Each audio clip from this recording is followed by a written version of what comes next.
All right, guys, in this video, we're going to be completing the square to solve the equation, and I'll show you what that means. So to complete the square, first start by moving the constant to the other side. So we're going to subtract 7 from both sides. That leaves us with x squared plus 8x, and then we're going to skip some space and equals negative 7. So we want to take our value of b, and we want to divide it in half. That gives us 4. And then we're going to take 4 and we're going to square it, and that gives us 16. So on both sides, we're going to add 16. We're going to add 16 to both sides. Now, on the left, we can factor it into its perfect square trinomial. We have a perfect square trinomial, and we're going to use this value. When we cut the 8 in half, we had 4.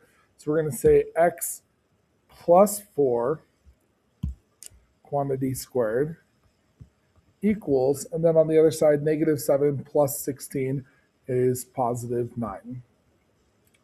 Now we can take the square root of both sides. Square root of both sides. We end up with x plus 4 equals plus or minus 3.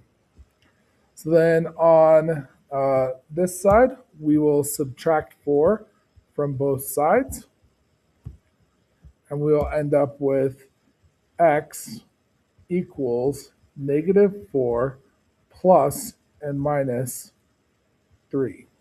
So if we do negative 4 minus 3, we get negative 7.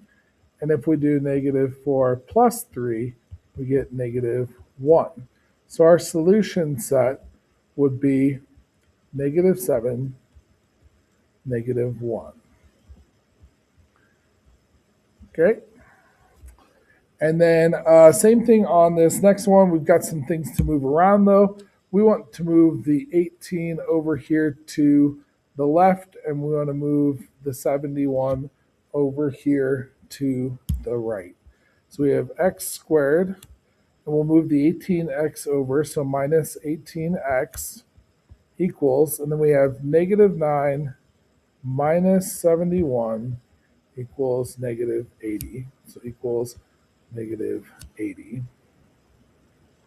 Okay, so again, we're going to come over here. We're going to take negative 18 divided by 2. That gives us negative 9. We're going to square that, and we get positive 80, positive 81.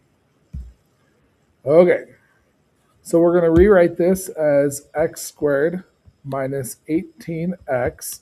And we're going to add 81 to both sides. Plus 81 equals negative 80 plus 81. So on the left-hand side, we're going to factor this perfect square trinomial into x minus 9. And that minus 9 came from cutting the value of b in half, so that minus 9 quantity squared equals negative 80 plus 81 is 1. Take the square root of both sides. We end up with x minus 9 equals plus or minus 1. We'll add 9 to both sides, and we'll end up with x equals 9 minus 1, which is 8, and equals 9 plus 1, which is 10. So our solution set would be 8, 10. That's going to do it. That's how you do that kind of a problem. Here are your try-its. So go ahead and give that a shot. And if you have any questions, let's talk in class.